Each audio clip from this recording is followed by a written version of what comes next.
প্রিয় শিক্ষার্থীরা, আমি এখন ম্যাক্সিমাম পাওয়ার ট্রান্সফার থিওরেমের প্রথম গাণিতিক সমস্যার সমাধান করব।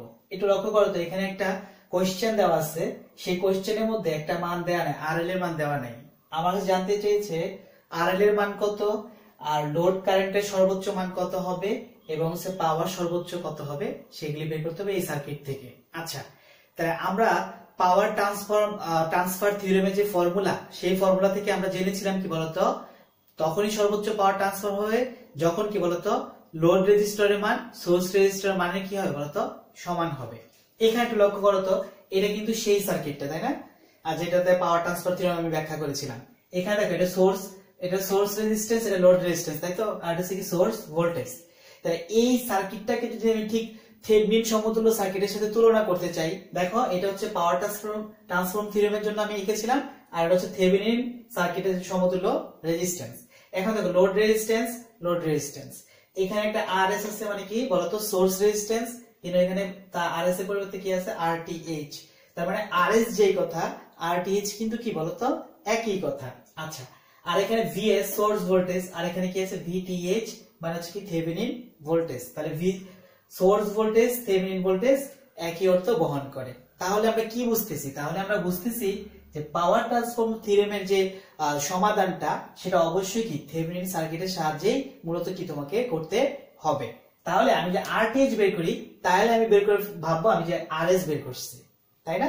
আচ্ছা, আর কখন মূলত হচ্ছে কি বলতো আমার সর্বোচ্চ পাওয়ার ট্রান্সফার হবে যখন এই আরএস আর আরএল সমান হবে। যদি তুমি থেভেনিনের কথা চিন্তা করো, তাহলে কি বলবো বলতো? থেভেনিনে তুমি বলবা যখন আরটিএইচ আর আরএল কি হবে বলতো সমান হবে, তখনই কি হবে বলতো আমার সর্বোচ্চ পাওয়ার ট্রান্সফার হবে। তাহলে আমি কি করলাম, গাণিতিক সমস্যাটা সমাধান করার প্রক্রিয়ার দিকে। তো শিক্ষার্থীরা, এই সমস্যাটা সমাধান করতে হবে মূলত থেভেনিন থিওরেমের সাহায্যে। তাহলে এখানে একটু লক্ষ্য করি তো, এই যে এইটুকু আমার তো যেহেতু অলরেডি বলছে আরএল এর মান কত, তাহলে আমি আরএল খুলে নেই। থেভেনিনে কি করতে হয় বলো, যার বের করতে হয় সেই অংশটা কি করতে হয়, খুলে ফেলতে হয়। যেটা কারেন্ট বের করতে হয় সেই অংশটা খুলে ফেলতে হয়। তাহলে আমি এই অংশটা যেহেতু মান দেয়া নেই, আমি এই অংশটা কি করলাম বলতো এখান থেকে সরিয়ে নিলাম, তাই না? তাহলে এই অংশটা এখন বর্তমানে কি অবস্থায় আছে বলতো, ওপেন অবস্থায় থাকবে। এই প্রথম বের করবো হচ্ছে ভিটিএইচ। তাহলে ভিটিএইচ বের করতে চাইলে কি করতে হবে বলতো? এখন একটা কথা তুমি চিন্তা করো, ভিটিএইচ মানে কি? ভিটিএইচ হচ্ছে আমি যখন এদিক থেকে তাকালাম, অর্থাৎ এদিক থেকে যখন তাকানো, আমি যখন এদিক থেকে এদিকে এখানে তাকালাম, তখন আমি কি দেখতে পেলাম বলতো এই রেজিস্টরটা দেখতে পাচ্ছি। তাহলে এই রেজিস্টরের আরআরএতে যে ভোল্টেজ, সেটা হচ্ছে কি বলতো ভিটিএইচ ভোল্টেজ। আচ্ছা, এখন একটা লক্ষ্য করো, এখানে যেহেতু এটুকু ফাঁকা না, যেহেতু ফাঁকা, তার এর মধ্যে কোনো কারেন্ট প্রবাহিত হবে না, এদিক দিয়ে কোনো কারেন্ট প্রবাহিত হবে না, এদিক দিয়ে কোনো কারেন্ট প্রবাহিত হবে না। তার মানে আমি কি বলতে চাচ্ছি? বলতে চাচ্ছি এইটুকু নেই। ধরে নাও তুমি কি এটুকু ফাঁকা, এটুকু নেই। তাহলে এখন কি করবে তুমি? এখন এই পুরো সার্কিটের মধ্যে আমি কি করি বলতো কারেন্ট বের করে ফেলি। পুরো সার্কিটে কারেন্ট যদি বের করি, তাহলে আই সমান কি হবে? আই সমান কত? ভি বাই কত আর ই কিউ। তাহলে ভি কত এখানে 120, আর ই কিউ বলতে পুরোটা যেহেতু একটা সিরিজ সার্কিট, এটা ডাইরেক্ট যোগ হবে। তার মানে 40 আর 20 কত হবে? 60। তাহলে টোটাল কারেন্টের মান কত পাচ্ছি বলতো 2 এম্পিয়ার। তার মানে পুরো সার্কিট জুড়ে কত এম্পিয়ার কারেন্ট যাচ্ছে? 2 এম্পিয়ার কারেন্ট যাচ্ছে। তাহলে এইটার মান কি আমি বের করতে পারবো? অবশ্যই। তাহলে এইটার মধ্যে যে ভোল্টেজটা যাচ্ছে সেটাই তো ভিটিএইচ। তাহলে এটা ভোল্টেজটা বের করি, ভিটিএইচ সমান আমি কি বলতে পারি V20 ওহম। তার মান কত? তাহলে তার মানটা হচ্ছে 20, মানে রেজিস্ট্যান্স ইনটু কারেন্ট। কারেন্ট কত? 2। তার মানে এর কারেন্ট ভোল্টেজের মান হচ্ছে কত বলতো 40 ভোল্ট।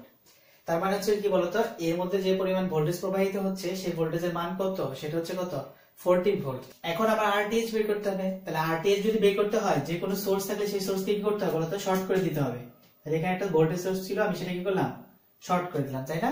কারেন্ট সোর্স থাকলে ওপেন করতাম। আচ্ছা, এখন লক্ষ্য করো তো, তাহলে এখন আরটিএইচ যদি বের করতে চাই কি পাবো? আরটিএইচ সমান এই দুটো কি প্যারালালে, তার সাথে ও সিরিজে। তার মানে হচ্ছে 40 প্যারালাল কত বলতো 20, তার সাথে সিরিজ আছে কত 60।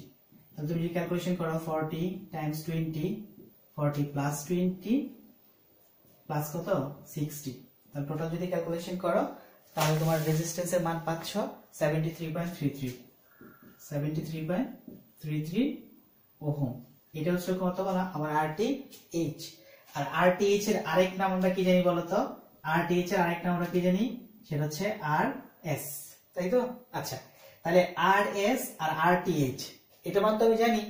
তাহলে বলতো সর্বোচ্চ পাওয়ার কখন ট্রান্সফার হবে? যখন লোড রেজিস্ট্যান্স আর সোর্স রেজিস্ট্যান্স সমান হবে, তাই না?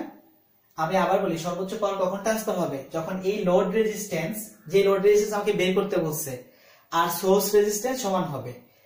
RTH যে কথা, সোর্স রেজিস্ট্যান্স কিন্তু একই কথা, তাই না? তাহলে সর্বোচ্চ পাওয়ারের সময় কি হবে বলো? RS সমান কত হবে? RL। তাহলে RS কত পেয়েছো বলতো? RS পেয়েছো 73.33। তাহলে RL এর মান কত? তা RL এর মান তো এইটাই, তাই না? তাহলে কিন্তু আমার প্রথম কোশ্চেন ছিল যে আমার RL এর মান বের করতে হবে। আমি কিন্তু অলরেডি RL এর মান বের করে ফেলছি, তাই না? এখানে আমি লিখতে পারি কত বলতো? RL, RL, RS, RTH মানে কি একই, তাই না? তাহলে অলরেডি সবগুলো মান বের হয়ে গেছে। এতে লক্ষ্য করে আমি কিন্তু এখানে ম্যাক্সিমাম পাওয়ার ট্রান্সফার থিওরেমের সমতুল্য সার্কিটটা এঁকেছি, তাই না? এখন আমাকে কি বের করতে হবে? এখন আমাকে বের করতে হবে কারেন্ট, হ্যাঁ, লোড কারেন্ট সর্বোচ্চ অবস্থায়। তাহলে সর্বোচ্চ অবস্থায় লোড কারেন্ট আমরা কি দেখেছিলাম? এই ফর্মুলাটা আমরা কি শিখেছিলাম? IL max, তাই না? তার ফর্মুলাটা কি ছিল? উপরে ছিল VS, নিচে কত? RS প্লাস কত? RL, RS plus RL। আর RS আর RL যেহেতু সমান, তার মানে এই জন্য বলতে পারি VS সমান কত? 2 RL বা RS যে কোনো একটা তুমি বলতে পারো, তাই না? ধরলাম RS। তাহলে VS এর মান কত বলো? 40, আর 2 ইনটু RS কত? 73.33। তাহলে তুমি যদি টোটাল ক্যালকুলেশন করো তাহলে সর্বোচ্চ লোড কারেন্টটা পাচ্ছ 0.273 এম্পিয়ার। এটা হচ্ছে কি তোমার সর্বোচ্চ লোড কারেন্টের মান। তাহলে সর্বোচ্চ লোড পাওয়ার PL max, সেই সূত্রটা আমরা কি জানি বলতো? সেটা সূত্র জানি IL স্কয়ার max, মানে IL max স্কয়ার ইনটু কত? আর কত ছিল? RL বা RS যে কোনো একটা দিতে পারি আমি। তাহলে এর মানটা কত পেয়েছি? 0.273 whole square into RS। RS কত? RS হচ্ছে 73.33, 5.46 ওয়াট। এটা হচ্ছে সর্বোচ্চ পাওয়ারের মান। তো শিক্ষার্থীরা, ধন্যবাদ সবাইকে।